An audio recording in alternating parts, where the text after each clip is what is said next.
তো সর্বশেষ তার বিদায় বা নির্বাচন এ নিয়ে নানান প্রশ্ন আছে, কিন্তু এই মুহূর্তে ডক্টর ইউনূসের জন্য একটা দুঃসংবাদ হচ্ছে যে তার বিরুদ্ধে রাষ্ট্রদ্রোহিতার অভিযোগে একটা মামলার ঘোষণা সামনে এসেছে।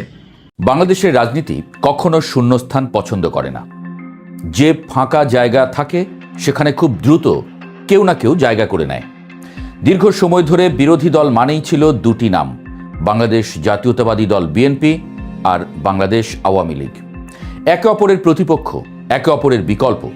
সংসদ, রাজপথ, হরতাল, অবরোধ সব কিছু যেন তাদের নিয়ন্ত্রণেই ছিল। কিন্তু 2026-এর বাংলাদেশের চিত্র বদলেছে। এখন বিরোধী দলের আসনে বসে আছে বাংলাদেশ জামায়াতে ইসলামী।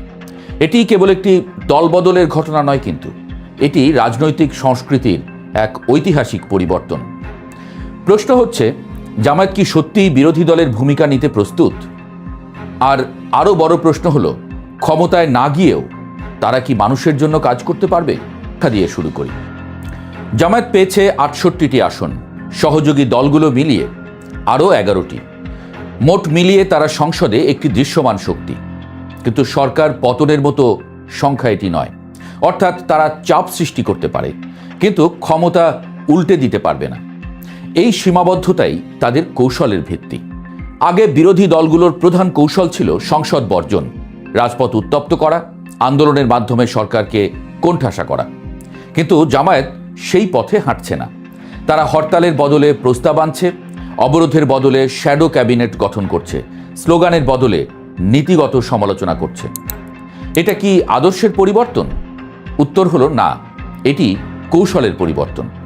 তারা বুঝেছে তরুণ প্রজন্ম সংঘাতমুখী রাজনীতিতে ক্লান্ত। 2024-এর গণ আন্দোলনের পর দেশের রাজনৈতিক ভাষা বদলে গেছে।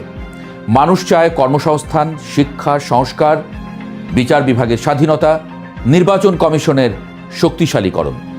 জামায়াত এখন সেই ভাষায় কথা বলছে। কিন্তু এই পথ মোটেও মসৃণ নয়, কারণ সংসদে তাদের প্রধান প্রতিপক্ষ এখন বিএনপি, যে দলটি দীর্ঘদিন বিরোধী রাজনীতির প্রধান মুখ ছিল। তারা এখন ক্ষমতায়।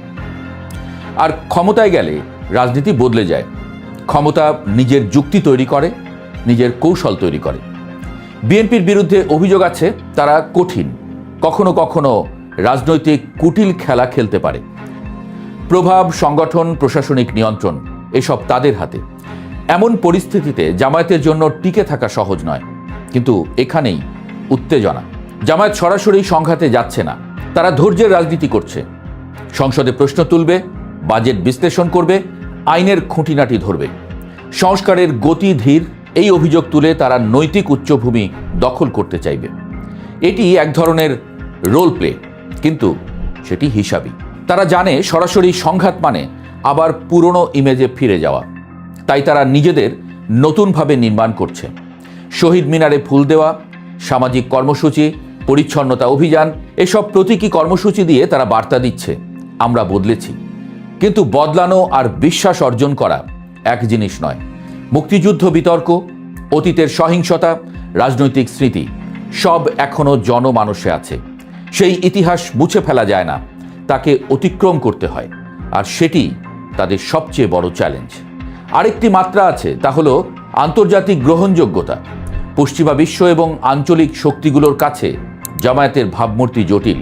তাই তারা কূটনৈতিক যোগাযোগ বাড়াচ্ছে, নিজেদের গণতান্ত্রিক ও সংসদমুখী দল হিসেবে তুলে ধরছে।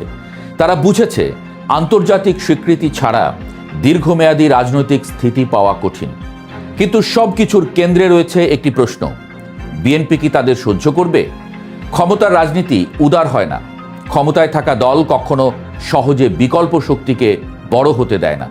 প্রশাসনিক চাপ, রাজনৈতিক কৌশল, মিডিয়া ন্যারেটিভ সব কিছু ব্যবহার করে তারা প্রতিপক্ষকে নিয়ন্ত্রণে রাখে। জামায়াত যদি নীতিগত বিরোধিতা করে, যদি দুর্নীতি বা প্রশাসনিক ব্যর্থতা নিয়ে সরব হয়, তাহলে সংঘাতের সম্ভাবনা তৈরি হবে।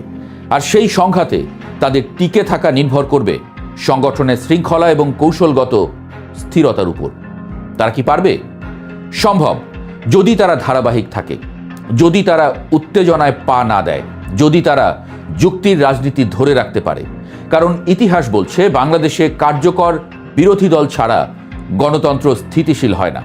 বিরোধী দলের কাজ শুধু সরকার পতন নয়, বরং সরকারের উপর নজরদারি, বিকল্প নীতি উপস্থাপন এবং জনগণের অসন্তোষকে প্রাতিষ্ঠানিক ভাষা দেওয়া।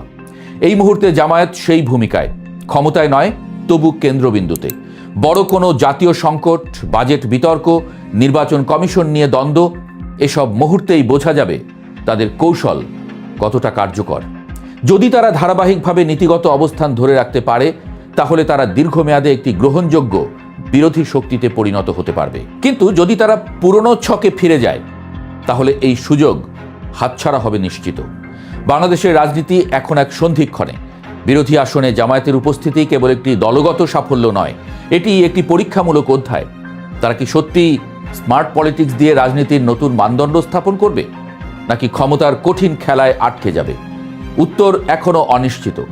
কিন্তু একটি বিষয় নিশ্চিত, জামায়াত আর আগের ছকে রাজনীতি করছে না। আর সেই পরিবর্তনই আজকের রাজনৈতিক উত্তেজনার কেন্দ্রে এসে দাঁড়িয়েছে। তিতামিডা বোঝে না, পাগলারে জিলাপি দিও না। ভাবা যায় অন্তর্বর্তী সরকারের প্রধান ডক্টর মোহাম্মদ ইউনূস একসময় আওয়ামী লীগের রোষানলে ছিল, কিন্তু গত 18 মাস যখন তিনি সরকার চালানের কম বেশি তার যে নিজস্ব দল এনসিপি, মানে তিনি যেটা স্রষ্টা, বা আরো অন্যান্য দলগুলা সবার সাথে একটা কনফ্লিক্টে চলে গেল। তো সর্বশেষ তার বিদায় বা নির্বাচন, এ নিয়ে নানান প্রশ্ন আছে। কিন্তু এই মুহূর্তে ডক্টর ইউনূসের জন্য একটা দুঃসংবাদ হচ্ছে যে তার বিরুদ্ধে রাষ্ট্রদ্রোহিতার অভিযোগে একটা মামলার ঘোষণা সামনে এসেছে। কার এত বড় সাহস, আসুন দেখি। বাংলাদেশ মুসলিম লীগের সভাপতি, যখন লীগ আছে তখনই আমরা আওয়ামী লীগ ভাবি, কিন্তু আওয়ামী লীগের জন্ম কিন্তু মুসলিম লীগ থেকেই, তাই না? এটা আমরা কম বেশি জানি, যেটা মোটামুটি প্রায় বিলুপ্তির পথে। তবে নতুন করে আলোচনায় এই মুসলিম লীগ, কারণ বাংলাদেশ মুসলিম লীগের যিনি সভাপতি আছেন তিনি আবার সুপ্রিম কোর্টের সিনিয়র আইনজীবী। ওনার নাম হচ্ছে মহসিন রশিদ। তিনি ডক্টর মোহাম্মদ ইউনূসের বিরুদ্ধে রাষ্ট্রদ্রোহের অভিযোগ এনে মামলা করার ঘোষণা দিয়েছেন। যেহেতু তিনি নিজেই একজন আইনজীবী, সুতরাং আইনের ফাঁক ফোকরটা অথবা এত বড় একটা মামলার অভিযোগ তার বিরুদ্ধে বা যে ক্রাইটেরিয়াতে মামলা করবেন, নিশ্চয়ই বুঝে শুনে যুক্তি, তর্ক, এভিডেন্স এই সব কিছুকে মাথায় রেখে নিশ্চয়ই এই মামলাটির ঘোষণা দিয়েছেন। তিনি বলছেন যে ডক্টর ইউনূসের কর্মকাণ্ড কেবল সংবিধানকে লঙ্ঘন করেনি, বরং তা রাষ্ট্রদ্রোহের পর্যায়ে পড়ে।